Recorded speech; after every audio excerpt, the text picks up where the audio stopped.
Γεια σας, είμαι η Ντίνα Νικολάου και σήμερα θα σας ετοιμάσω γαρίδες σοτέ με ούζο και φινόκιο. Είναι δηλαδή ένα σαγανάκι, λίγο πιο προχωρημένο θα λέγαμε. Και φυσικά στο τέλος δεν λείπει και η φέτα. Πάμε λοιπόν.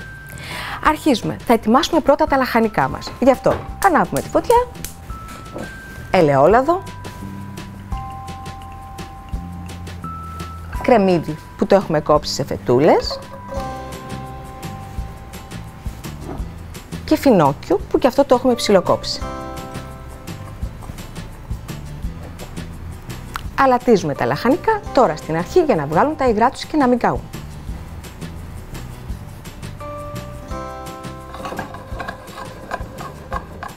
Και περιμένουμε για 5 λεπτά να σοταριστούν και να μαλακώσουν τα λαχανικά. Μετά από 5 λεπτά, όπως βλέπετε, έχουν μαλακώσει τα λαχανικά και έχει πέσει ο όγκος τους. Οπότε πάμε μέσα στο ίδιο τηγάνι να σοτάρουμε στα γρήγορα όμως και τις γαρίδες. Βάζουμε λίγο ελαιόλαδο. Έχουμε χρησιμοποιήσει κατεψυγμένες γαρίδες που σαφώς τις έχουμε αποψύξει όπως πρέπει στη συντήρηση του ψυγείου. Εμπιστευόμαστε τα κατεψυγμένα ελιεύματα γιατί είναι υγιεινά και έχουν και την ευκολία τους. Είναι πάντα στο σπίτι μας. Πριν όμως σοτάρω τις γαρίδες, κοιτάξτε πώς θα αρωματίσουμε το ελαιόλαδο. Πάπρικα. Πάμε λοιπόν.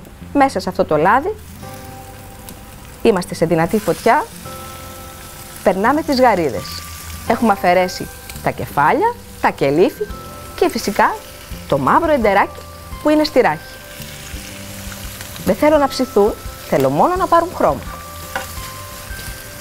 Βγάζουμε τις πρώτες γαρίδες σε ένα σκεύος.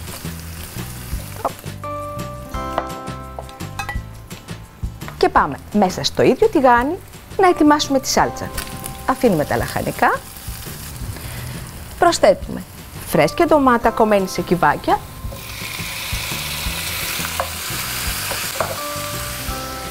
Για να αποφύγουμε το όξινο της ντομάτας, λίγη ζάχαρη καστανή είναι ό,τι πρέπει.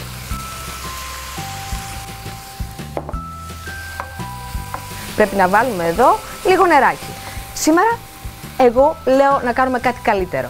Να φτιάξουμε ένα ζουμάκι από τα κεφάλια και τα κελύφη της γαρίδας. Γιατί από τη γαρίδα καλό είναι να μην πετάμε τίποτα. Γι' αυτό βάζουμε το μείγμα λαχανικών που έχουμε ετοιμάσει στην άκρη. Παίρνουμε ένα βαθύ κατσαρολάκι. Βάζουμε ελαιόλαδο. Αρωματίζουμε το ελαιόλαδο όπως μας αρέσει εμάς, με μπόλικη πάπρικα και μαραθόσπορο, γιατί εδώ με το μαραθόσπορο θα ξαναβρούμε το φινόκιο που ήταν η βάση στα λαχανικά. Έχει κάψει το λάδι που το έχουμε αρωματίσει με τα μπαχάρια μας και πάμε να βάλουμε μέσα τα κεφάλια και τα κελύφια από τις γαρίδες.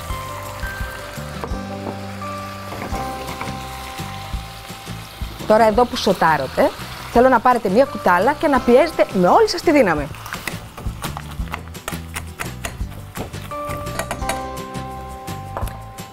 Ωραία. Και τώρα που έχουμε πάρει όλα τα ζουμάκια από τις γαρίδες, πάμε να προσθέσουμε και το ουζάκι. Άντε στην υγεία σας. Λίγο ζεστό νερό. Μία ιδέα αλατάκι. Και αφήνουμε το ζωμό να βράσει για 5 λεπτά.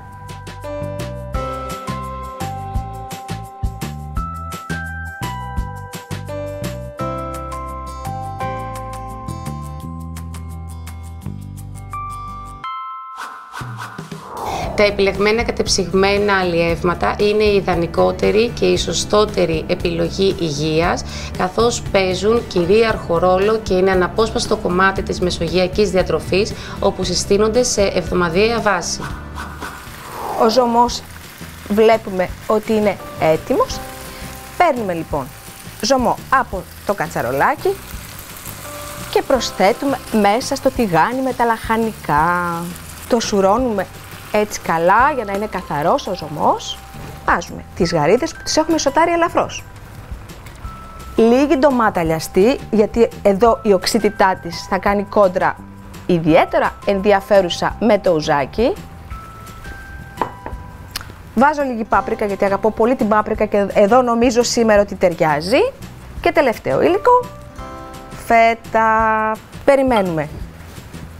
Όχι πολύ, 1 λεπτό. Μόλις δείτε και αρχίζει η φέτα να μαλακώνει και να λιώνει, το σαγανάκι θα είναι έτοιμο να το σερβίρουμε. Και όπως βλέπετε, έτοιμο το σαγανάκι.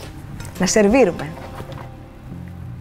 τις γαρίδες, τα λαχανικά, το τυράκι και φυσικά τη σάλτσα. Έτοιμο, γαρίδες σοτέ με φινόκιο και ούζο. Καλή σας όρεξη!